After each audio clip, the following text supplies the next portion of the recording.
This is the Rookie Big Board Rookie Profile Series. I'm your host, Matt Hicks, the FF Educator, joined by John Lobb, the Gridiron Scholar, here to break down Alabama running back Jahmyr Gibbs here. Stats, profile, tape, everything you need to know in the next 10 minutes. John, let's get into this dynamic running back prospect.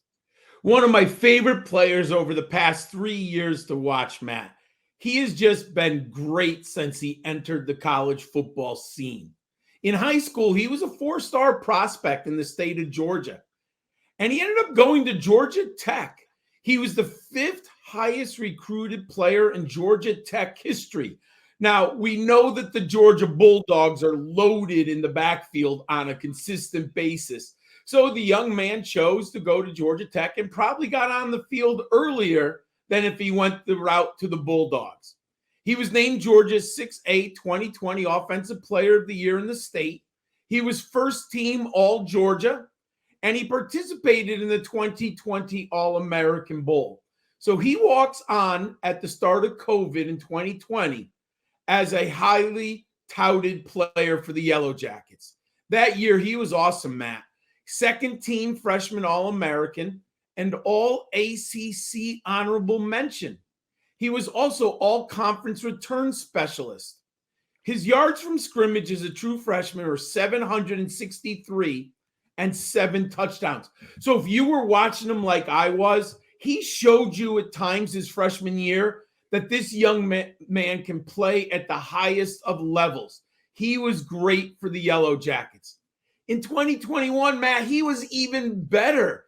He was named All-ACC at 3 different positions. First team All-ACC is an all-purpose back. He had 1,211 yards from scrimmage. Second team All-AC is a specialist, 589 kick return yards and a touchdown. Go watch that touchdown. Amazing touchdown, everyone. He also received third-team recognition at running back with 746 yards rushing. So we're talking about a young man, first 2 seasons on campus, incredible. If you are an early breakout guy, you love that statistic as an identifier, you are going to like Jahmyr Gibbs. However, he ends up making a business decision, Matt, and it was a very, very good one. He transferred from Georgia Tech to Alabama, and there were people in the CFF community who were not sure if Gibbs could go up the level of competition. I was all in. I drafted him in the early mock drafts, first round. I'm not smarter than Nick Saban, Matt. If Nick Saban brought in Jahmyr Gibbs, you knew Nick Saban and that Alabama coaching staff did their homework. Also, Saban is loyal. He took Jahmyr Gibbs out of the transfer portal and basically gave him the job, which means that Saban had confidence in this young man. And did he explode for the Crimson Tide? He was second team All-SEC as a running back, and he's a second team All-American as an all-purpose player. I have to say something, Matt. I hear people criticize the Alabama offensive line for not giving Bryce Young enough time and for blocking, and it was a weak line for Alabama. Why doesn't anyone talk about it for Jahmyr Gibbs? Jahmyr Gibbs played behind that same offensive line, and this is how good he was, Matt. He finished second in Crimson Tide single season history for receptions by a running back with 44. He established a career best of 326 rushing yards. He set a career high with 1,370 scrimmage yards and 10 touchdowns. He was a Paul Hornung Award finalist, where he will definitely impact a fantasy or an NFL roster from day one and will help your fantasy team, obviously scoring dependent. He returned 44 kicks in college for over 1,000 yards. That's a 23.9 average, Matt. And he scored a touchdown. He can impact your fantasy roster from day one. I think he's an immediate contributor in the passing game What's your film study say, Matt, on Jahmyr Gibbs? Yeah, John, when it comes to Jahmyr Gibbs, we're talking about an explosive player, and you could see that right off the snap. Some guys, it takes them a little bit of time to get going. Gibbs is absolutely not one of those guys. In terms of his running style, John, he's very shifty. And I think one of the reasons you're talking about with that offensive line, why we don't hear that criticism, is because Gibbs makes defenders miss in tight space. It's one of the traits we should be really looking at for a running back prospect. Can they create their own space on the field? And can they work in tight space? Because as we know, once you get to the NFL level, the field gets smaller, right? The defenders get quicker. There's multiple examples of Jahmyr Gibbs making a last minute movement to separate and create space from defenders. So he has great elusiveness, great agility, and it helps him in his shifty running style.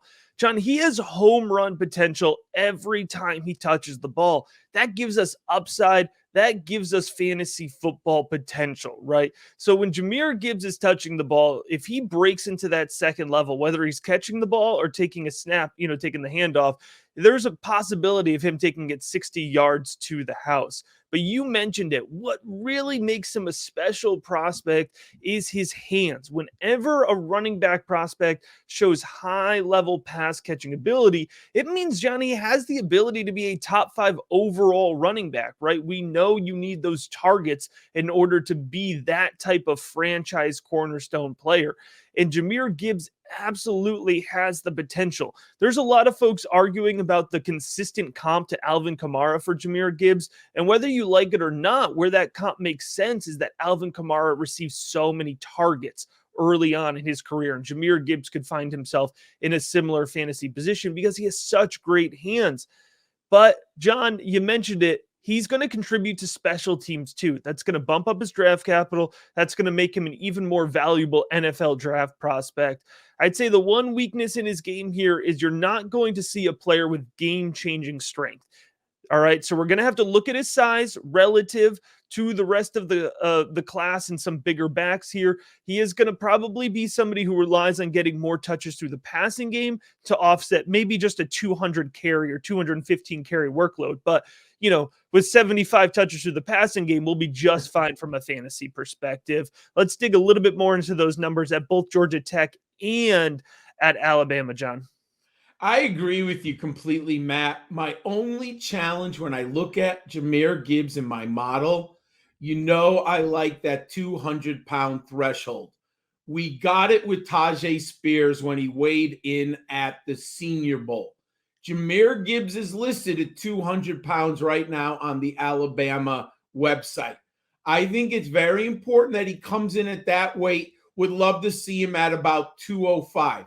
But other than that, Matt, my film study and my model absolutely loves this young man. You must put him in context, everyone. Georgia Tech is not an elite program. He played 2 seasons, and he still produced these numbers with only 1 year at Alabama. Career rushing yards, 2,056. He's not going to make his money in the NFL running the football. He is that pass catcher, the Alvin Kamara type. He has 75 catch per season upside. Watch the film, everyone. What they had Najee Harris, and then they had Jahmyr Gibbs. It is amazing watching these 2 young men run real routes, crossing routes, going in motion, running from the wide side of the field, Matt. You can play him from day one and do anything you want in the passing game. And he has 101 career receptions on the resume, Matt. 5.6 yards per carry exceeds my benchmark. Scrimmage yards with Alabama this year, 27%. And his highest total scrimmage yards were 1,211. I'm all in on Jahmyr Gibbs. I do agree there will be some people who challenge him between the tackles. You talked about play strength. He's not the greatest grinder between the tackles, but Matt, spread out offenses, put him 1st and 10 from the 9 in goal line. He can get the ball in the end zone a lot of different ways. I love Jahmyr Gibbs. What should fantasy football fans know, Matt? John, I'm projecting Jahmyr Gibbs in the day one late to day two mid territory. That's 21 to 50 overall. I think that's a pretty safe spot to put him in. He's an excellent player. I think an NFL team that needs a running back is going to look to make him a featured back, and they could do that as early as the late first round. There's some really fun high upside landing spots too in this range. So I think we may end up even more excited about Jahmyr Gibbs post draft. I do have his ADP projection, John, in the 4-pick range of 101 to 104, even in a super flex league. I think in those 4 picks, you're going to be looking at Bijan, the 2 quarterbacks here, and then Jahmyr Gibbs. A potential of one of the wide receivers to sneak in to that range over probably CJ Stroud, that second quarterback. I think Gibbs is a pretty safe top 4 pick. If you want to draft this guy, you have to be in that pick range. I do have his rookie big board projection as league winner, John, which means I'm expecting him to be a consistent running back 1 / running back 2. And I don't think we're going to have to wait very long to see that production. In terms of his fantasy football value, John, I think in a startup draft right now, Jahmyr Gibbs has the same level of value as Nick Chubb. Remember, Nick Chubb is coming off of a top 3 fantasy football season. He's a consistent producer, but he is a little bit more on the back end of his career. So I think Gibbs's production is going to be a little bit lower than Chubb to start this next year, but that youth makes him a pretty equal value in terms of my dynasty rankings right now. If you're enjoying the rookie profile series, you're going to want to make sure you head on over to patreon.com/rookiebigboard. Get access to the in-depth profiles on all of these players. Chop it up with us in the Rookie Big Board Discord. And of course, you get access to the Rookie Big Board Draft Guide, which is coming out in late March. As always, we appreciate you checking out this episode of the Rookie Big Board.